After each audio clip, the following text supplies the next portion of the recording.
Divekick has an inviting premise. It promises to distill the essence of fighting games down to its purest form by doing away with complicated mechanics, combos, and special move memorization. Instead, Divekick uses only two buttons. One button makes you jump, the other makes you do a dive kick in mid-air or a jump backwards on the ground. This sounded and looked very appealing to me as someone who has a troubling time getting into fighting games due to the necessity to learn button combinations.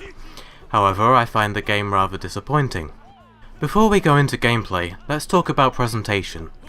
Divekick's visuals are about on par or slightly better than a decent Flash game, although the backgrounds look nicer than the characters, and many of the character designs are fairly ugly. For instance, the Ryu and Ken of this game, Dive and Kick, look like a couple of chavs, and there are a handful of characters who look like they were based on real people, who I assume have something to do with the fighting game community. Which brings me on to my next issue.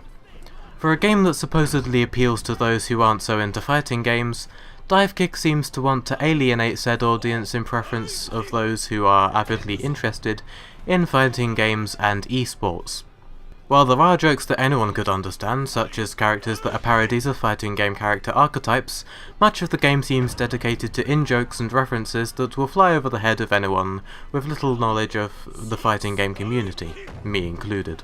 This results in a game that's clearly trying to be humorous but fails in that regard due to appealing only to a niche audience. Anyway, the game features a single-player story mode which is stupidly easy until you hit a surprise difficulty spike when you go up against a cheap character, a local 2-player versus mode, and an online multiplayer mode. The online system works well for the most part and manages to quickly find lag-free matches the majority of the time as of this review. However, the game features no option to disable your microphone.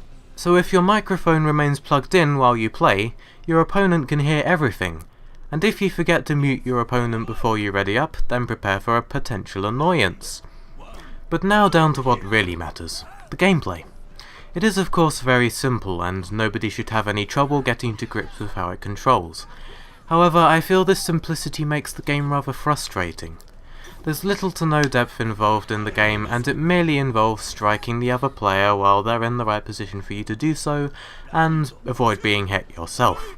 If you find yourself in a position where you're about to get hit, there's nothing you can do aside from maybe jump backwards early enough if you're on the ground. As a result of the limited actions you can take, the game mostly involves flailing around until someone manages to hit someone, rinse and repeat. I found it unsatisfying to win and mildly irritating to lose. Make that more than mildly irritating if fighting against a cheap character. Make that even more than mildly irritating if the character you're up against is exploiting the cheapness of said character. But is the game fun? Kind of. It's ultimately a quick bit of silly, gimmicky fun with an oddly Moorish quality. It's an ideal party game, but not something that's worth spending a lot of time with without friends. But is it worth the price tag? At £7, I'd say no.